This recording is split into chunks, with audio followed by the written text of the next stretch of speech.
анаң және сен. Сен дүниеге келмей тұрып, анаң сені армандап, Құдайға жалбарынып, сені бер деп тілеп жүрді.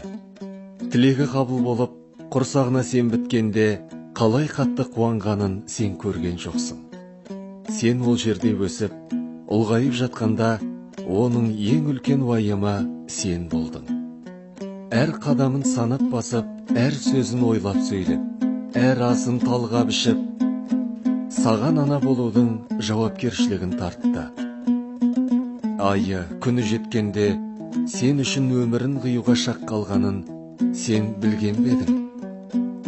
Дүниеге келген соңда, сен оған тыныштық бермедің. Қарның ашады, жылайсың, ауырасың, былғанасың, шаш тырнағың өседі. Тауқыметін анаң тартты.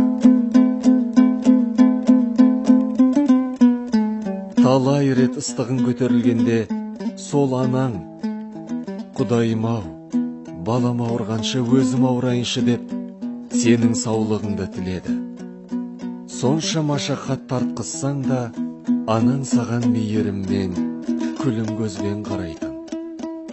Сөйтіп жүріп ер жеткенде, анаңның самайына ақ қырау түсірдің.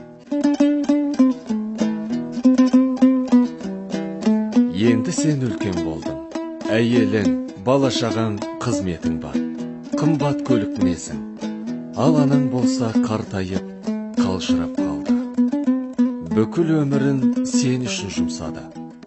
Мінезін қарасаң, дәл сенің кішкентай күніңдегідей. Бала сияқты, болмашы ғана нәрсеге мәз болып қуана, ауыр сөз айтсаң ренжіп қалады, тез жылай салады. Әлі де ойлайтыны сенің қамың. Енді кезек саған келді. Сен де оның қабағына қара, әдемі көйлек әпер. Үйге келе жатқанда бірер келі тәттіден ала сал.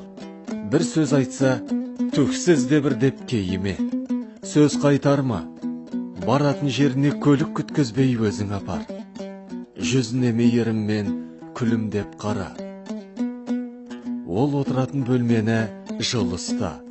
Тоқ болсаң да, анаңның көңілі үшін бір шыны шай іше сал. Анашым саған не істейін деп, қайта-қайта сұрай бер.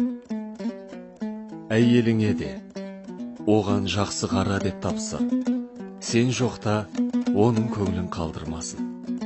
Ас суын уақытылы қамдап берсін. Айтқандарын екі етпесін. Бүгін сендердің біраз достарың анасынан ажырап қалған. Енді олар қанша тілесе де, аналары қайтып келмейді. Сүйемін десе де, аналарының басқан ізін де таппайды.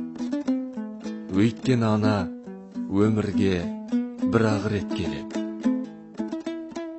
Аналардың қадірін білейік, ағайын.